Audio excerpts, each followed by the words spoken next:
नमस्कार। आज चले एलाम छोट्ट एक भिडियो निये धनेपाता भर्ता खेते किन्तु दारुण स्वादेर लागे। एभाবে আপনারা ধনেপাতা ভর্তাটা খেয়ে দেখবেন। আমি ধনেপাতাটা নিয়ে নিলাম, এই ধনেপাতাটা নিলাম বাজার থেকে এনেছে। একটু দুই একটা পাতা হলুদ হয়েছে, কিন্তু গাছগুলো খুবই মানে লকলকে গাছ, 2 দিন হয়েছে, তো এর জন্য একটু কেমন হয়ে উঠেছে। কিন্তু আমি সুন্দর করে বেছে ধুয়ে কেটে নিয়ে আসলাম। এনে আমি নিয়েছি পেঁয়াজ আর রসুন, কাঁচা ঝাল, এটা দিয়েই আমি এই ধনেপাতাটা ভর্তা করব। কড়াইটা অলনে দিয়ে দিলাম, কড়াইয়ে আমি দিয়ে দিলাম সরিষার তেল দিয়ে ভর্তাটা করব। সরিষার তেলে কিন্তু ভর্তা খেতে বেশি সুন্দর হয়, এই জন্য সরিষার তেলটা দিলাম। পেঁয়াজটা দিয়ে দিলাম, আর এখন আমি দিয়ে দিই রসুন এবং কাঁচা ঝাল। রসুন এবং কাঁচা ঝাল দিয়ে আমি খুন্তিতে একটু নাড়িয়ে নিলাম, আর নাড়িয়ে নেওয়ার পরে আমি পরিমাণ মতন হলুদের গুঁড়া এবং পরিমাণ মতন লবণটা দিয়ে দেব।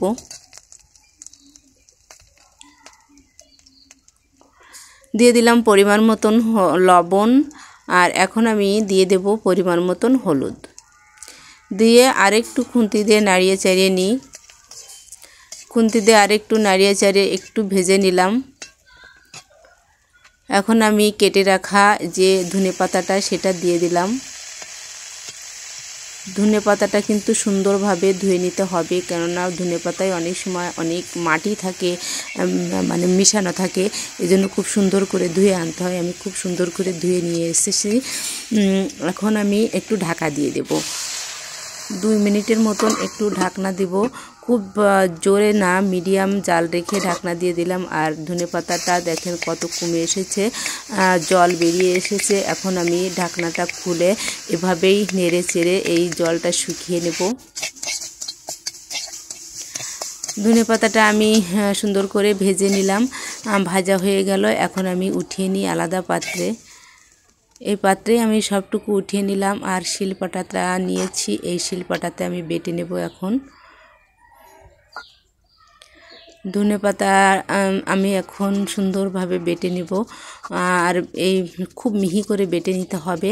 আর এর সাথে দিয়ে দেব আমি একটু কাঁচা জিরে। কাঁচা জিরেটা দিলে কিন্তু বেশি স্বাদের হয়, তাই আমি কাঁচা জিরেটা দিয়ে দেব। আমার সুন্দর করে বেটে নিলাম, বাটা হয়ে গেল আমার। এখন আমি দিয়ে দিলাম 1 চামচ পরিমাণ কাঁচা জিরে, মানে আমার যতটুকু ধনেপাতা ততটুকু অনুপাত চামচেই আমার হয়ে যাবে। তাই 1 চামচ জিরে, কাঁচা জিরে দিয়ে আমি সুন্দরভাবে বেটে নিলাম।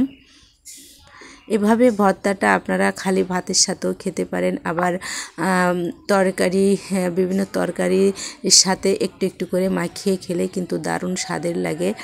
আর শুধু ভাত মাখিয়ে খেলেও কিন্তু আপনি অল্প একটুতে পুরো পেট ভরে ভাত খেতে পারবেন। দেখেন আমার বাটা হয়ে গেল, খেতে কিন্তু দারুণ স্বাদের হয়।